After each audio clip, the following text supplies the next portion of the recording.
What's going on YouTube? It's Teej back again with another video, and today we're returning to the Sim Rebuild franchise series that I started on the channel back when the channel first launched, and now we're going to be able to pick it back up now that the 2021 NFL Draft and its majority of the offseason has come to a close. The rosters have been updated thanks to a bunch of great individuals, which I will show you the roster that I'm using here on the screen now. So shout out to that individual. It was one of the top ones there, so I just went with it. And the rosters look pretty solid. So today we continue the series with the Los Angeles Chargers, who had an awesome 2021 draft. Also a pretty productive free agency period to go with it. If you're unfamiliar with this series, go back and check out some of the old videos. We've been going in alphabetical order, so the most recent one was the Cardinals. Today we get to the Chargers.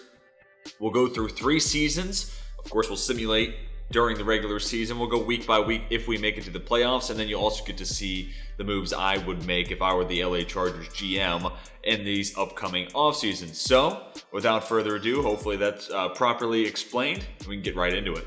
So here's a look at the Chargers depth chart. Obviously, first round pick was Rashawn Slater. I'm going to do a little bit of an edit here.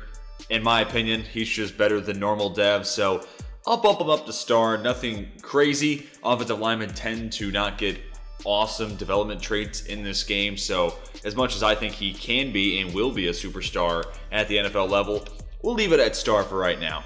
But the Chargers addressed a ton of holes across the offensive line. Still could use a right guard. Maybe we could go sign somebody before we get underway with week number 1 and a lot of our simulating. Trey McKitty clocks in at tight end number 2. Kind of wild. Jared Cook's up to an 87. Very interesting to say the least. Justin Herbert, for whatever reason, still has the hidden dev. I'll double check and look at this once we get later on in the video, but I'll make sure he has at least superstar because he's a superstar. And there's a decent amount of weapons around him with Mike Williams, Keenan Allen, working on trying to find a third. Also, they took Josh Palmer. Maybe we bump him up to wide receiver 3. I think that makes some sense. I'm a big Josh Palmer believer, so I'd like to get him as many reps as possible. Austin Eckler, and not a whole lot left after that in the backfield. Then looking at the defense, as I've turned injuries off, so Derwin James is going to be healthy in this series, and if he can stay on the field for the Chargers, he's a beast. So that would be a big plus. And this team is switching to a 3-4 in real life, so I might change that up here. But for right now, it has as a 4-3, and I'll keep it that way for right now. But don't be surprised if we make that change later on. And we're going to bump up Asante Samuel Jr. to cornerback 2. Not that it really matters because we'll play Chris Harris as our slot corner, but we'll get to that in a second. Actually, we're going to go ahead and just talk about it now. Chris Harris, like I said, is going to be our nickel corner. Joey Bosa and Uchenna Nwosu are our rush ends. Linval Joseph, Jerry Tillery is the rush D tackles. Murray, Tranquil, sub linebackers. Eckler right now getting all the snaps. Might go sign a decent backup running back. Again, injuries are off, so less of a concern, but in real life, some running back depth could help this team, though they have a couple of young players like Kelly and Jackson, who I actually had in my fantasy team last year and disappointed me quite frequently. Also bumped up Josh Palmer to my slot wide receiver spot. I don't think that's really a position I'll see him playing in the future. I'm trying to keep these franchise rebuilds realistic as possible, but I want to get him as much playing time as possible, get him as many reps as we can, and try to boost up that development from normal dev and just the overall in general.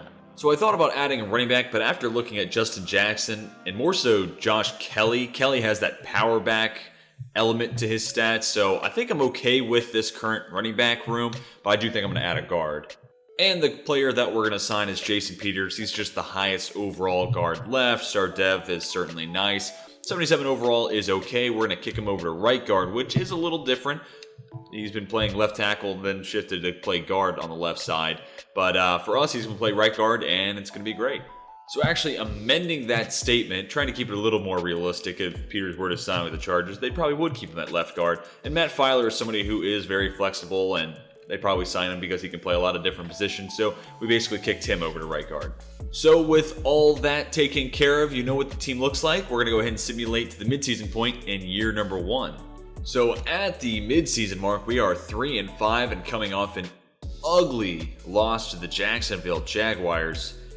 Not feeling good about us potentially making the playoffs, which is definitely disappointing given how good this roster is. Here's a look at who will be free agents. Jared Cook probably shouldn't be an 87 overall. I don't think he'll come back after this year in LA. So I don't see us bringing him back. Jaleel Adai, same thing. Jalen Guyton, maybe. Decent young player. Michael Badgley, we would wait if we brought him back, so not worried about that.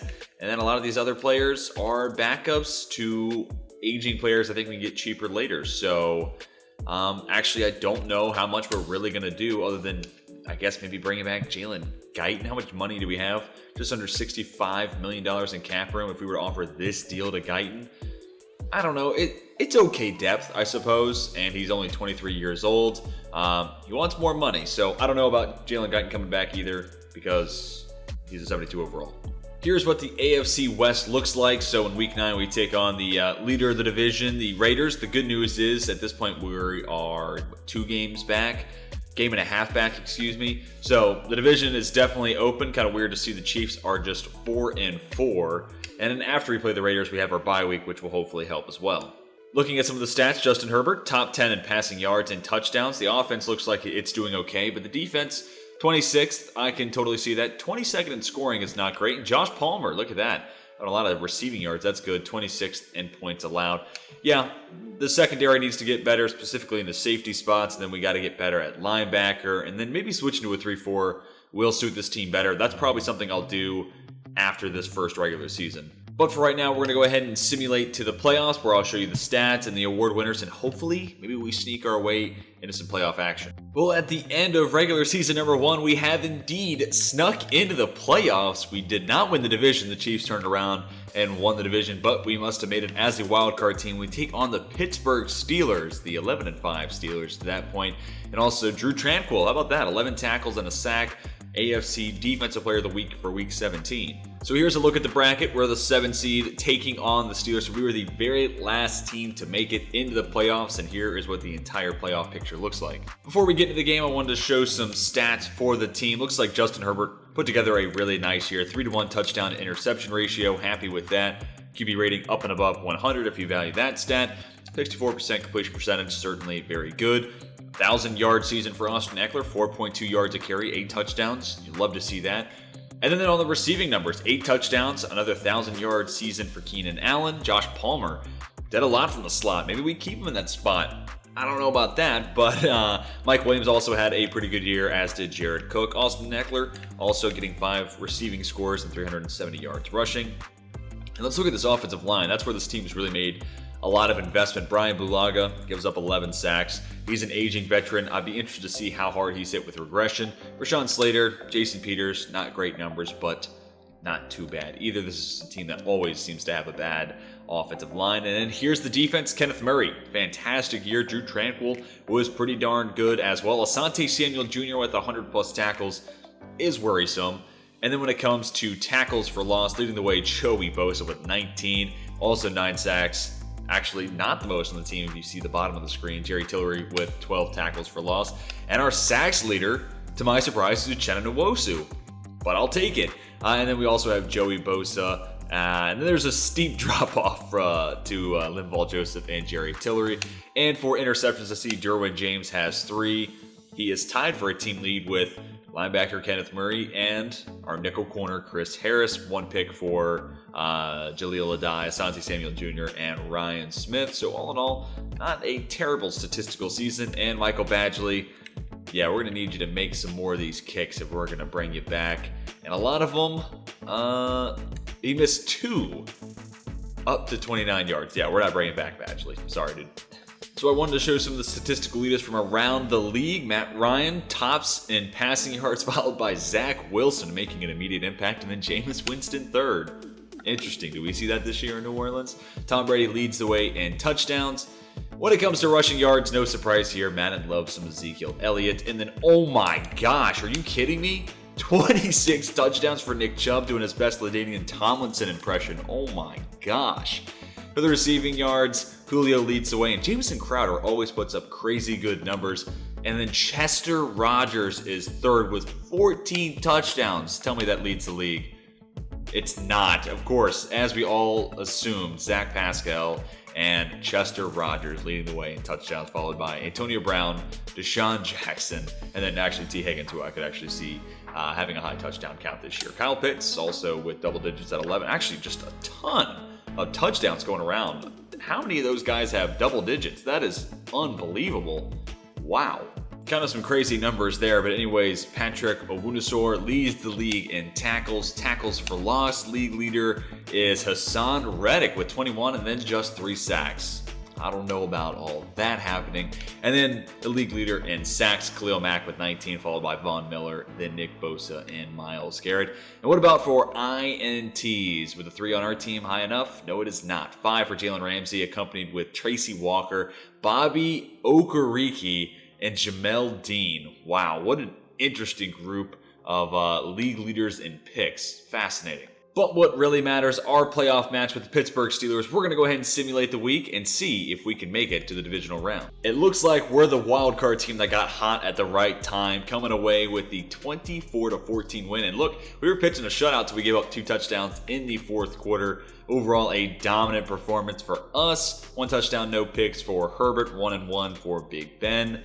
Not an overly productive day for either rushing attack. Eckler finds the end zone, as does Justin Jackson, and then Ben Roethlisberger too. Big day for Juju Smith-Schuster on limited catches. 800-plus yards and a touchdown for Keenan Allen, though. That is very solid. Kind of interested to see where our touchdowns came from. I mean, I guess we had 3, so we must have had a defensive one somewhere in the mix, right? Chris Harris, I see, had a pick. Did he have a pick 6? Let's go try to see if he had a touchdown. He did not. Okay, I might have to try to find the game log. I'm kind of confused here. Oh, I forgot about the second rushing touchdown for Justin Jackson. Okay, I was trying to find where that 3rd touchdown came from. So, not a very efficient game for us, but we win and we're on to the divisional round nonetheless. And now this week we take on the Indianapolis Colts. Really interesting matchup. And clearly Madden thinks the Carson Wentz experiment is going to work well. We're going to go ahead and simulate and see if we can sneak into the conference championship. Unfortunately, we do not. The Colts put an end to our potential Cinderella run with a 31-13 win, and they advance to the conference championships. We'll go ahead and simulate towards the end, and actually to the Super Bowl, I should say, and look at the award winners. So in the Super Bowl, it's a matchup between Rodgers and Mahomes, Chiefs, Packers. Man, something I wish we could actually see in real life, and maybe we'll get it in the AFC divisional or conference championships if Aaron Rodgers is on his way out of Green Bay. Anyways, league MVP is Ryan Tannehill. Coach of the year goes to my guy, Mike Tomlin. We are in the AFC, yes. So offensive player of the year goes to Pat Mahomes. Justin Herbert there at 6th. Defensive player of the year goes to Jayon Brown. Any Chargers? Kenneth Murray makes the top 10 at number 7. Offensive rookie of the year goes to Trevor Lawrence. No surprise there. Okay, that's interesting. So it basically has both these classes as rookies. So ignore half the names on here. Najee Harris, go Steelers. And then Kenneth Murray, defensive rookie of the year-ish. Really, it'd be Jeremiah Owusu-Koramoah. It's not a perfect system. Asante Samuel there at 6. But nonetheless, it's the system that allows us to do this and play with, the rookies and the free agents on their new teams. Carson Wentz, best quarterback. Nick Chubb with 26 touchdowns, best running back. Chester Rogers, like we all predicted, best wide receiver. Quentin Nelson, Myles Garrett, they always win. Von Miller, best DBs, Xavier Howard. Best kicker to Tyler Bass. So we made it to the playoffs in year 1. I think there's some areas we can certainly improve, and now we're on to our first offseason, looking to check off some of those boxes. Chiefs top the Packers 31-23 and take back the Lombardi Trophy, and now we can get into offseason number 1. Here's another look at our free agent class. Just looked at the wide receiver depth chart, and I'm fine with letting Jalen Guyton walk. He'll probably be unsigned by the end of free agency, just given how deep the wide receiver class always is in these free agencies.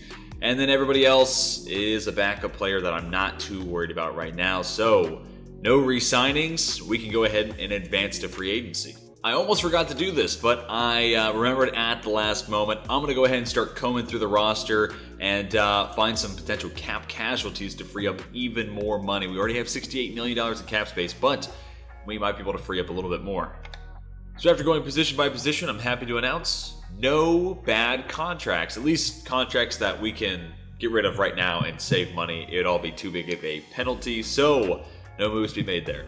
So we're on to free agency with just under $60 million in cap space to work with, and a lot of different holes I want to address here this free agency. I want to start by realizing that Michael Davis wasn't under contract. Pretty sure the Chargers re-signed him and gave him an extension in real life, so we're going to give him a 3-year deal. I'm pretty sure that's how long the extension was for, so he has no other offers. But we needed a corner, but I'm just going to re-sign him. His stats aren't too bad anyways. So we could desperately use an upgrade at free safety over Nasir Adderley. I'm going to make this a 4-year offer to Malik Hooker, worth $23 million. He has star dev. Only one other team interested is the Lions. We have a pretty sizable lead, so it feels like a big upgrade potentially for our secondary. Also, quickly, I wanted to make mention that I'm going to go ahead and switch us over to a 3-4 and play around with the depth chart. That way it'll better address what we need to get with the linebacking core.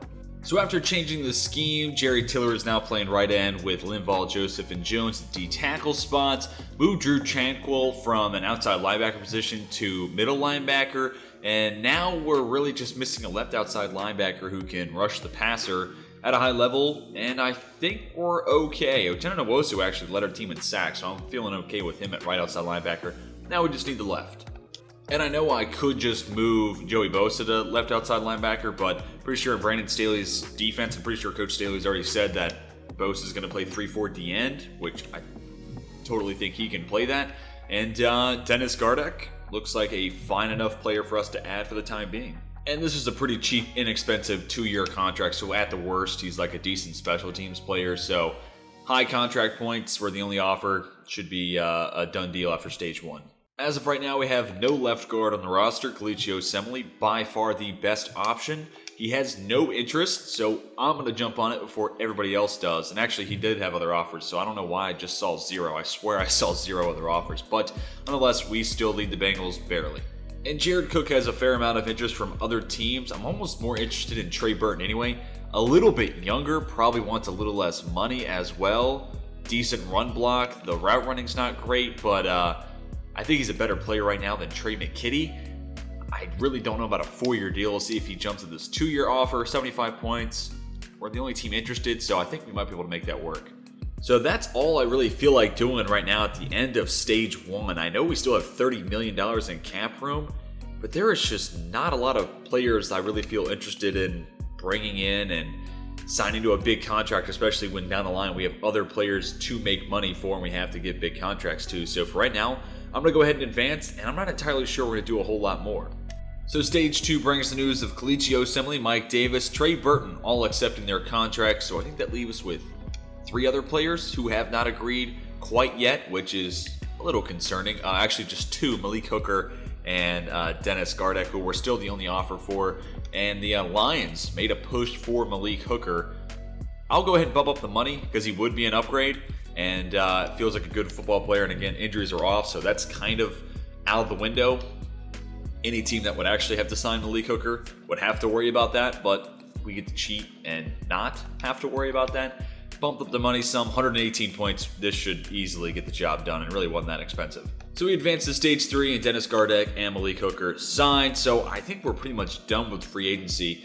We do have a 5th-year option to pick up, which after the new CBA, it is way more player friendly. It's almost like getting a franchise tag, but with a player like Derwin James, we're not letting him hit the streets, so we are definitely picking up the 5th-year option.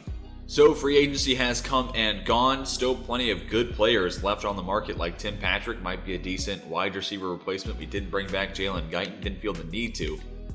Here were our 5 signings, all solid quality projected starters, I'm pretty sure. Yeah, Micah Davis would be the lowest of them, but he's still going to be a starter on the outside. And then here's who signed where around our franchise. Dante Hightower.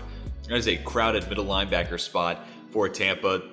The Bucks getting Gronk would just be amazing. Jared Cook on his way to Dallas. That'd be interesting. Emmanuel Sanders to Detroit. I'd almost like to see that. Cam Robinson goes to Indianapolis. And after that, now we're kind of into backup territory. See, not a great first free agency class, but some impact players heading to new places nonetheless.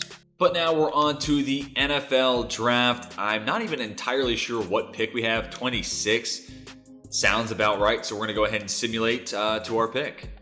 And this is an auto-generated draft class, so no 2022 prospects in here. And this is my first time seeing this class in general because I have the auto scouting on during the regular season. But a couple of good players at the top of the list, especially Tremaine Sherwood. Looking for an edge rusher. He might be a good option.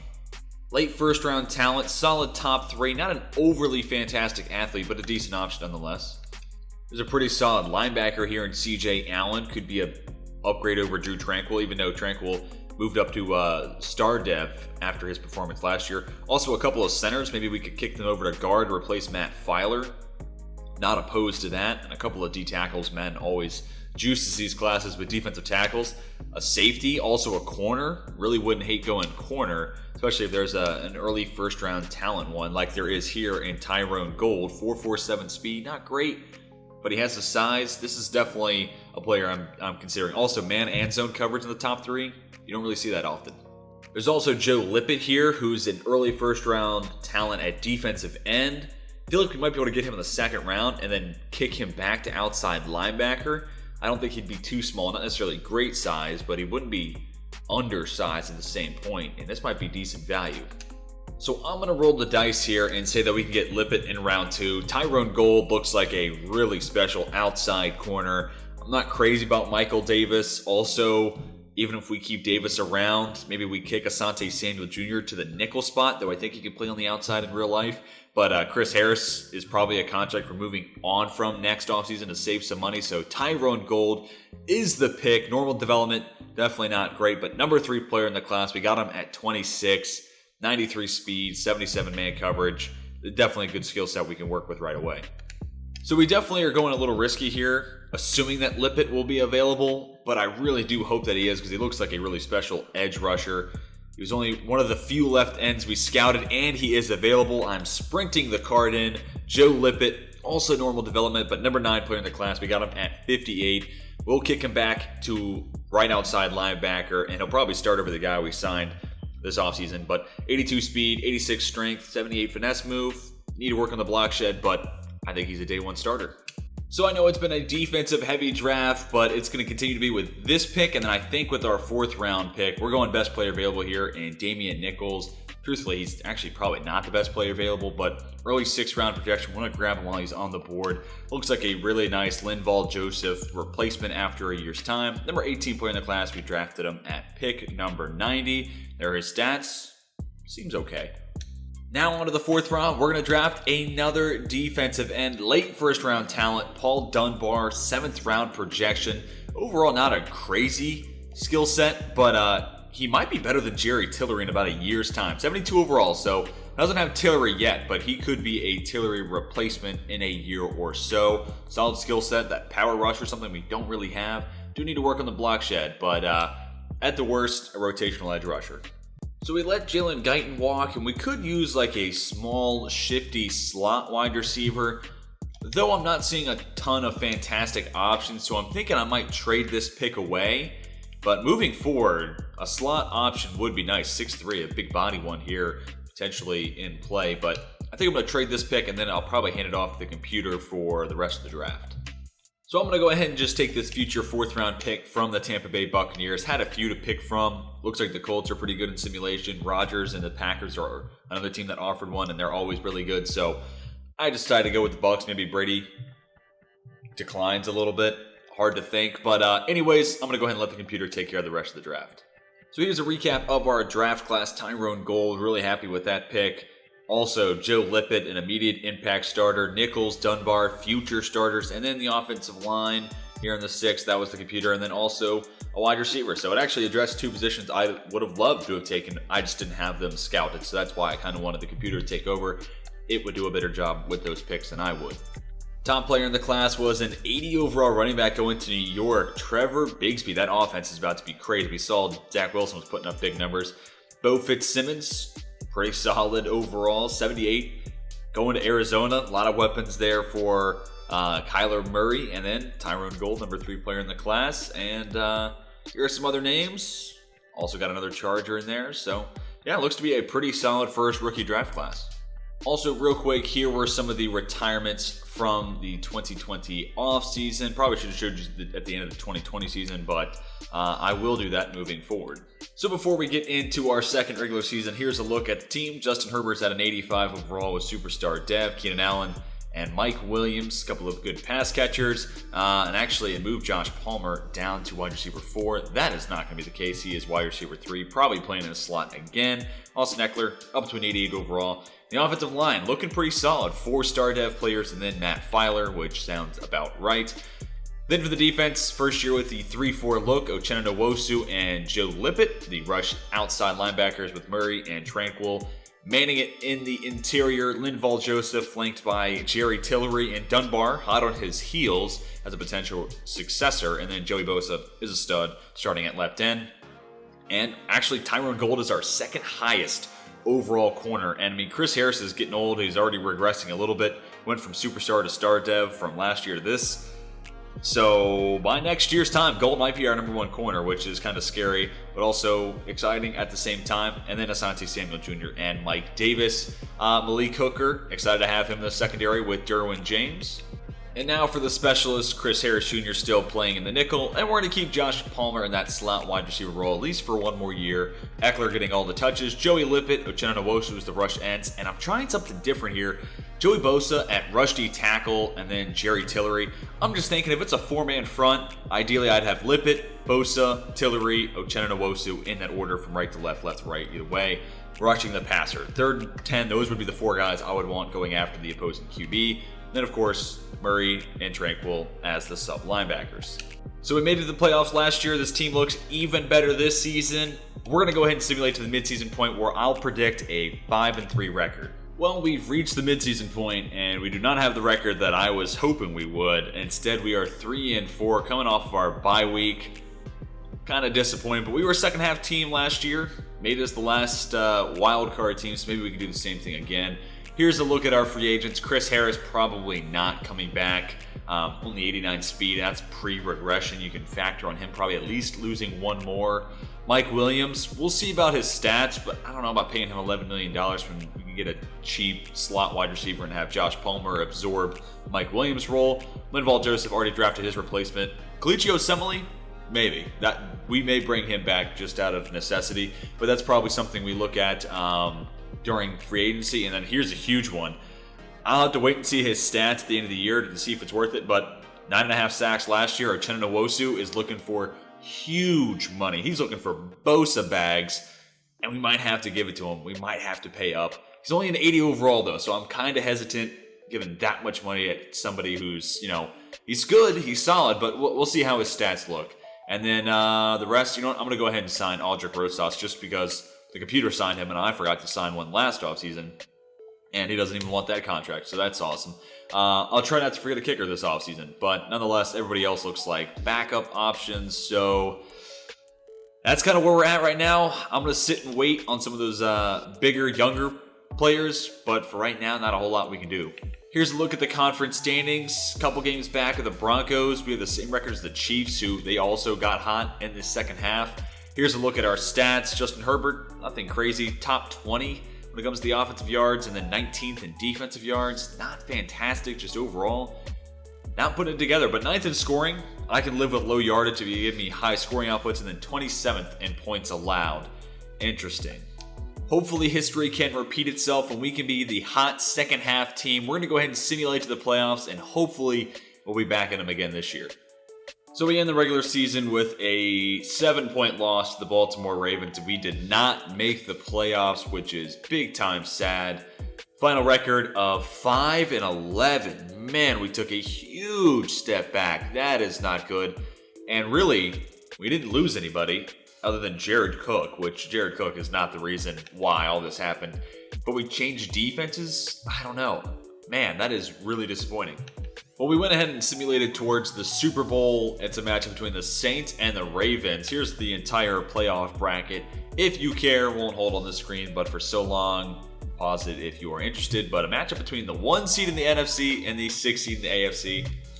That sounds like a fantastic Super Bowl matchup to me. Here are the yearly awards. MVP, Cam Newton. He's not washed yet. Coach of the Year goes to Sean Payton. He's in the Super Bowl. Offensive Player of the Year in the AFC is Cameron Newton. And I see no Chargers. Big disappointment. Defensive Player of the Year is Myles Garrett. Feels like he's a shoo-in for that award every time. No Chargers. Offensive Rookie of the Year, Trevor Bigsby. He was at 80-plus overall. Running back, And that Jets offense seems scary good. Defensive Rookie of the Year, though, we are represented here. Tyrone Gold comes away with the award. That's fantastic. Joe Lippett not too far behind. So a couple of defensive impact players that we took in the last year's draft. Best QB, Cam Newton. Best running back, Nick Chubb. Best wide receiver, Cole Beasley, Hunter Renfrow. Shout out to those slot wide receivers. Best offensive lineman, Ronnie Stanley. Best defensive lineman, you guessed it, Myles Garrett. Best linebacker, Josh Allen, followed by TJ Watt.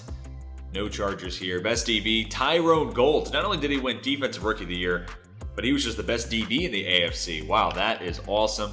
Derwin James at 5th. And then for best kicker, Dan Bailey. Did my guy Aldrick Rosas make it? He did not. Sad. So now we are on to the offseason. And by the way, the Ravens, that 6th seed in the AFC, come away with the Lombardi Trophy. I'm a Steelers fan, so that kills me. But you gotta love rooting for the underdog, and they top the Saints. New Orleans just will never, ever win a Super Bowl. I'm sure they got robbed in some way or fashion. So let's go ahead and actually, before we look at these contracts, let's go look at our team stats from year number 2. These will help me decide if we want to bring back Mike Williams and Uchenna Nwosu in specific. So it was a 3-to-1 touchdown to interception ratio last year for Herbert, 2-to-1 this year. Overall, the numbers down across the board. Disappointing. Actually, efficiency-wise, 0.1 higher yards per carry this year for Eckler, but the yardage is down. Touchdowns were as well. Joshua Kelly with 7 touchdowns to lead the way. Keenan Allen up and over 1,000 yards, 3 touchdowns. And then Josh Palmer working from the slot, 1,000 yards, 9 touchdowns. Love to see him get a development upgrade for a fantastic season. And this is not $11 million a year type of money, Mike Williams. Palmer, part of the reason he's been so productive is because he's working from the slot, but that just signals to me there's no point in paying Williams all that money.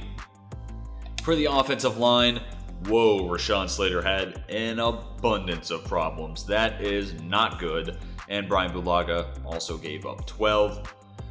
Man, a lot of headaches, a lot of problems to try to fix. Kenneth Murray, 100-plus tackles. Tackles for loss, leading the way was our guy Joey Bosa. Also had 11 sacks, so figure he led in that department as well. And he did more than double, or basically doubling up our next highest guy, Drew Tranquil, from that middle linebacker spot. And Uchenna Nwosu still was a rush end. He just went from defensive end to right outside linebacker, only 2 sacks. That makes me feel like last year was a fluke, and I just don't know if we can pay him all that money. 4 picks for Gold and 4 for Derwin James. Rosas kicking numbers. I guess we can't see that. That is upsetting.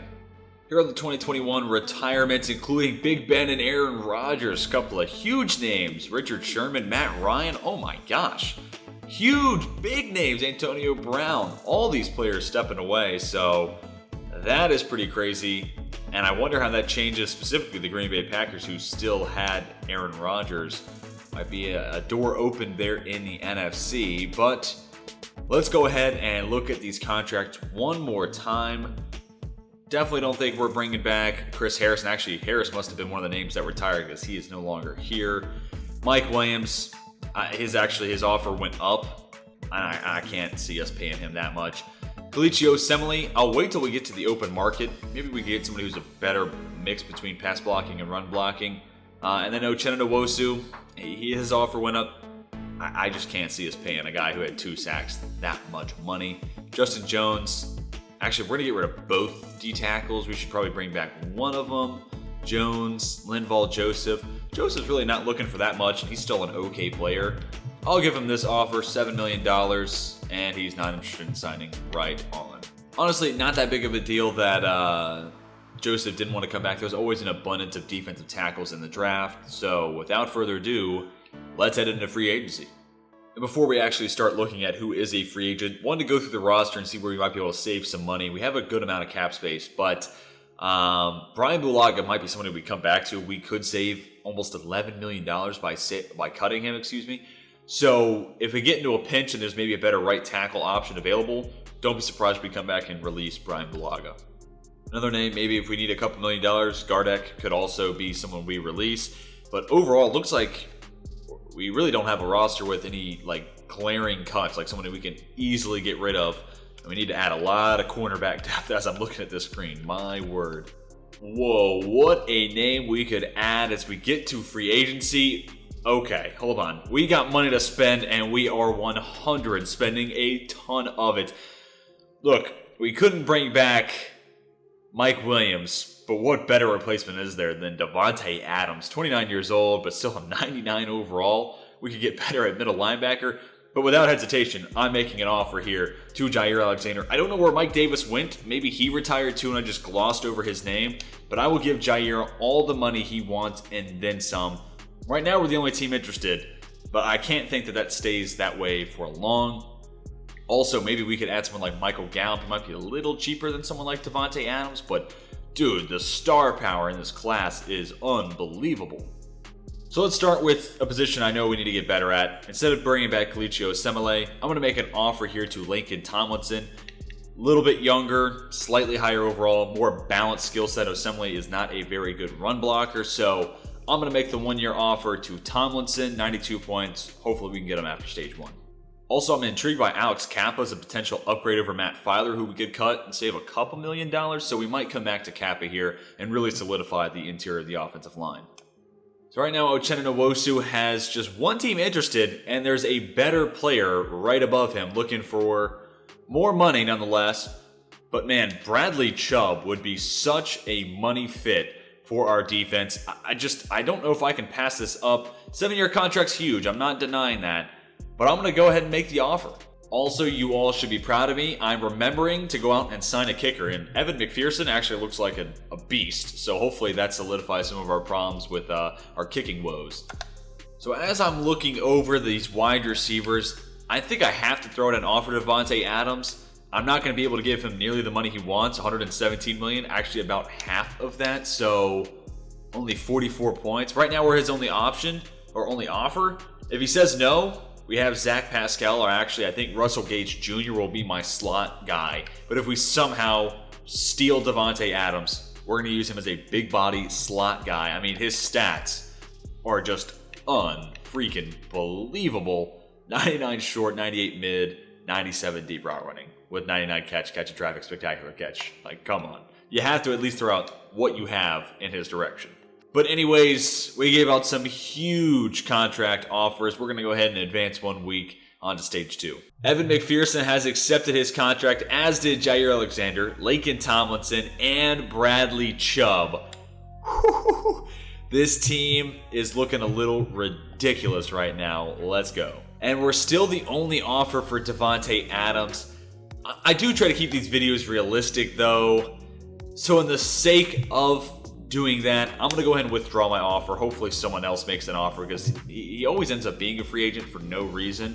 And I'm going to go ahead and make an offer to Russell Gage Jr. I think he's a pretty solid slot wide receiver as is. Pretty young, no offers currently, and it gives us a little bit of flexibility in regards to cap space.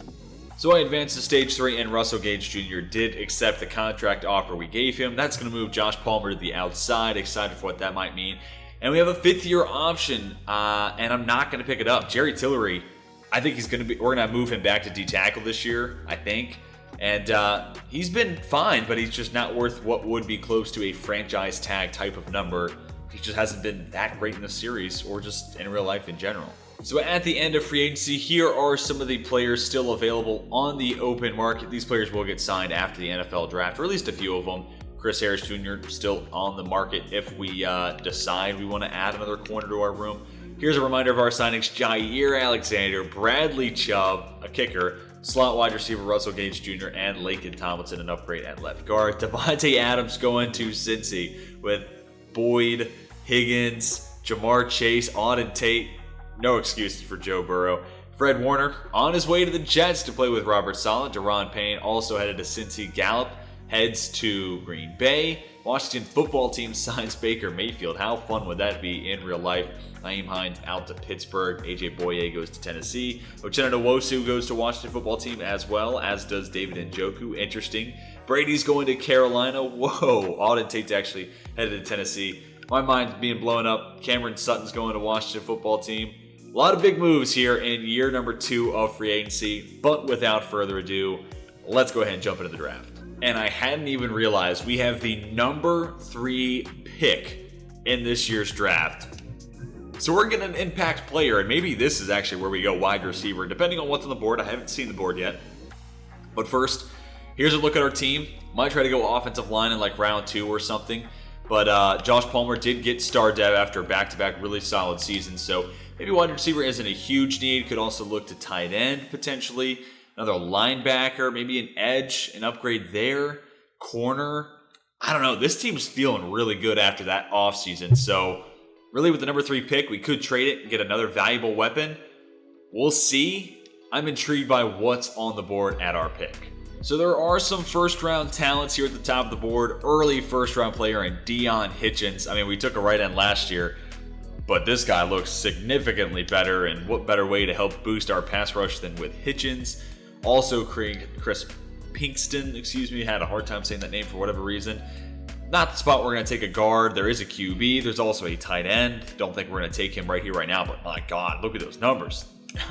Cruz looks like a stud, but there's also Brandon Poyer, who looks okay, a little bit more athletic. Wish we had a second first-round pick. Honestly, might want to consider trading down because this feels like a class where you don't necessarily need to be right at the top to get an impact type of guy. Steve Chapman, early first-round linebacker, gaudy numbers. He might be tough to pass on. Murray's been good, but there's definitely still some room to get better. And there is an early first-round wide receiver projected to go top of round 2, 6'4". It feels like a lot like Mike Williams, but runs a little faster. So we could keep Josh Palmer in that slot role, maybe. I don't know. We did bring in Russell Gage. We could trade him. I might have to look into trading back with this pick. All right, so I'm going to try to move back a couple spots with the Lions, going down 2 spots to pick up an extra second.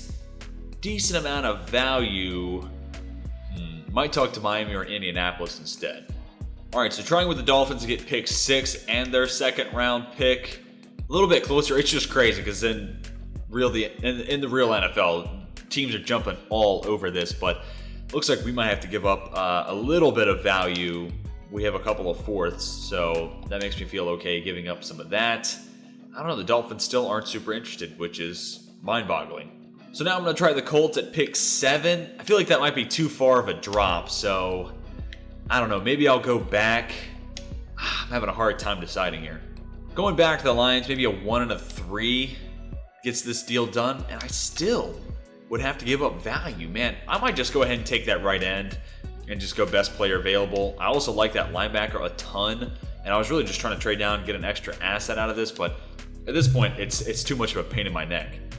So looking at the defense, there's probably going to be a good D tackle later on down the board. We also drafted Nichols last year. We can move Tillery back over to D tackle. And if we did that, Dunbar would be our starting right end. I'm not crazy about that, but we already have a couple of pass rushers in Chubb and Lippett. So maybe that linebacker is a better move. Upgrade over Tranquil. Man, I don't know. There's too many good players available. Minimum, we could also use Deion Hitchens as our second rush D tackle, so he could still get some pass rush opportunities, and he looks like an absolute freak. Man, then there's those tight ends. That's partially why I was also trying to trade down, maybe get a tight end in a better spot. Then we're Steve Chapman, man. Like, Kenneth Murray's been good, Drew Tranquil's been fine, but this guy looks next level. So after a lot of deliberation, I think I'm going to go Deion Hitchens. There are a couple of D tackles that look pretty solid in this class. Hidden Dev, number 3 player in the class. We took him at pick number 3. I think this is going to be our new starting right end and also additional rush D tackle in those third and long passing situations. Really solid skill set. Not a great run stopper, and I feel like that's where this team is kind of struggling, which makes me wish we went linebacker. But I don't know. If you're going to go with one of those 2 spots, the top 3, defensive end makes a little bit more sense than middle linebacker. Now into the second round, not a whole lot of players at positions of need, but Gavin Colbert could work.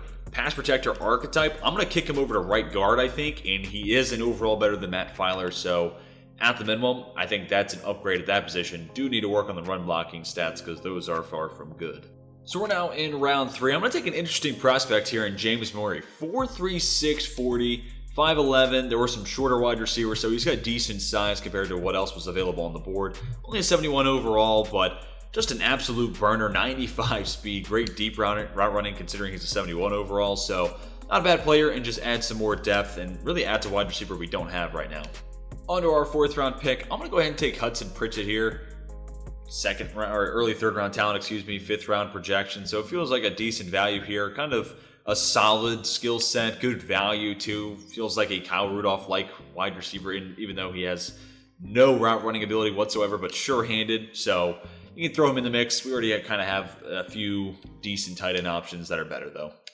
So we're back on the clock here in the 4th round, revisited the board. Unfortunately, the D tackle I wanted is now gone, but regardless, I'm just going to take one of the 2 D tackles that's left. That one's a late second talent. This one is also a late second, so run stopper or a pass rusher. Let's go with Cedric Anderson, I suppose, but after this, I'm going to go ahead and kick it off to the computer to take it the rest of the way.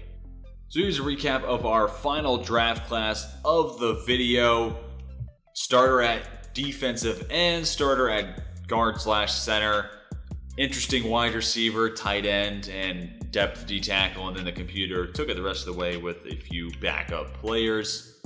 And as for the draft as a whole, running back is the top overall player. That seems to happen every draft, and then a defensive tackle right there with them, tied with Deion Higgins, who we selected. And here were some of the other top players in the class.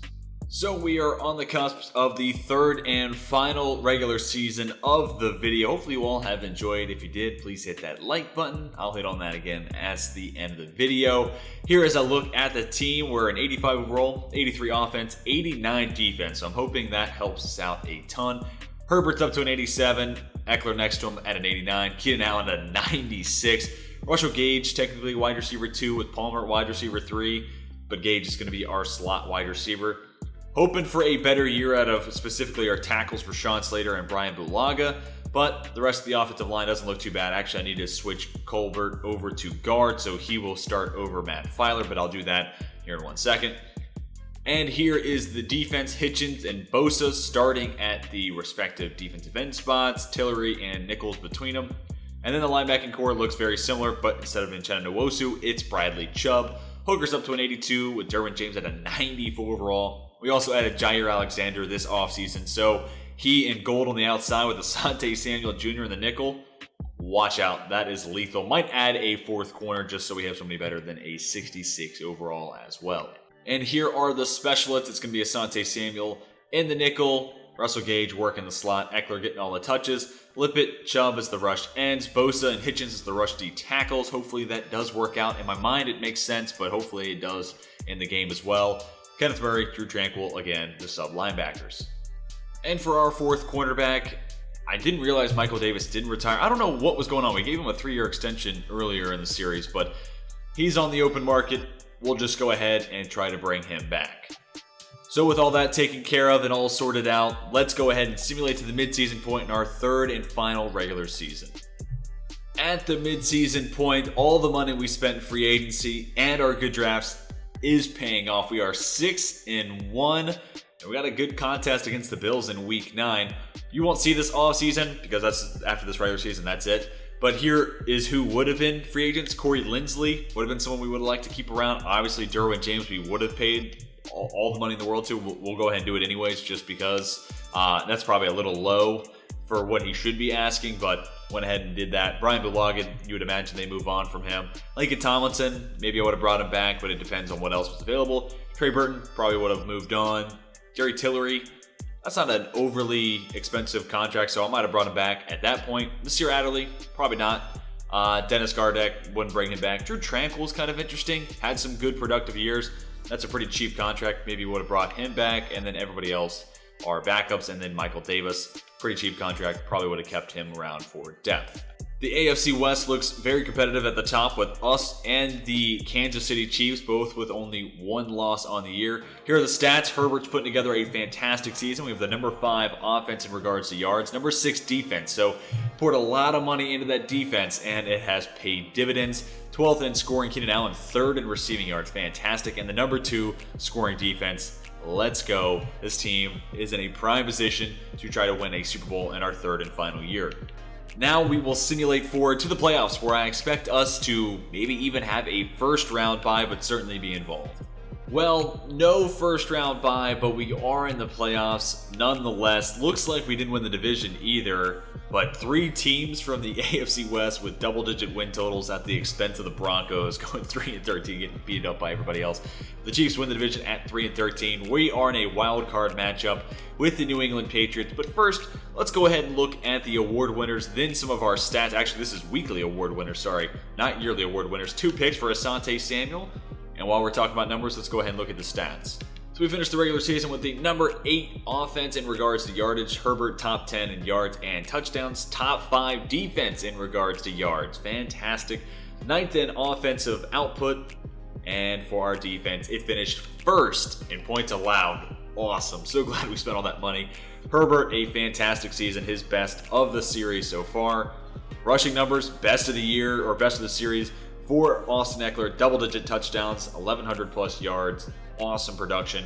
Keenan Allen was fantastic. Russell Gage Jr. was magnificent work from the slot.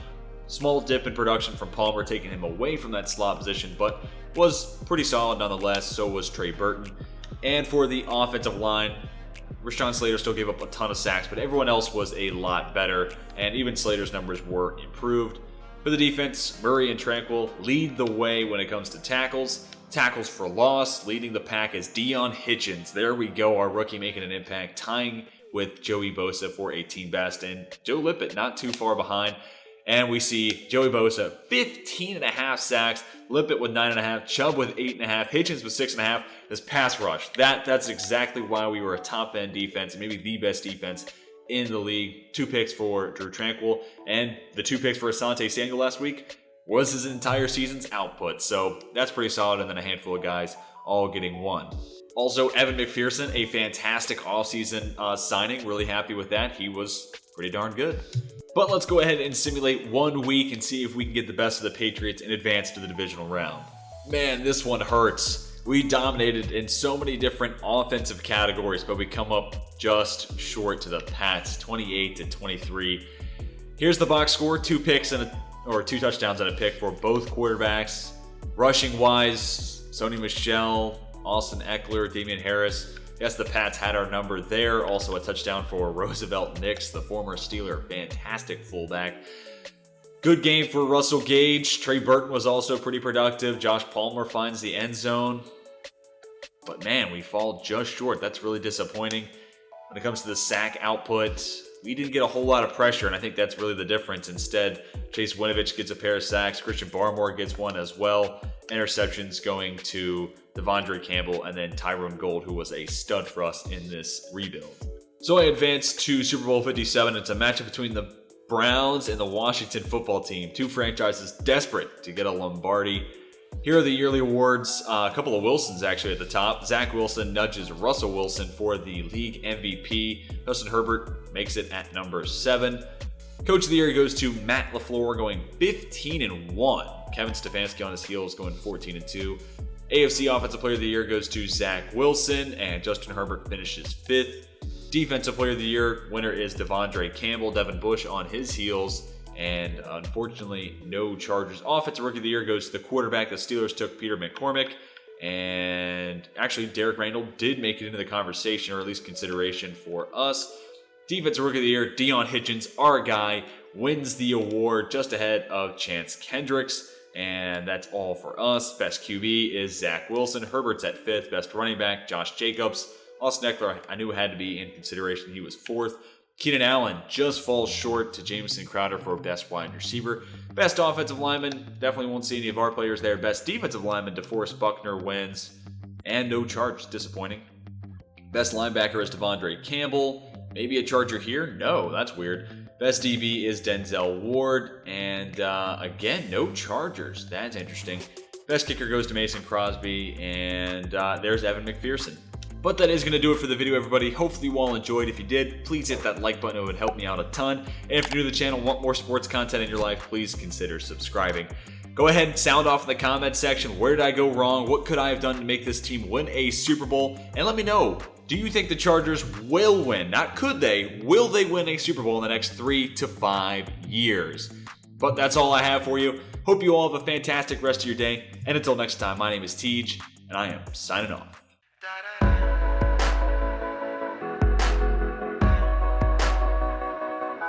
part of the last generation that remembers time like that. Jeez.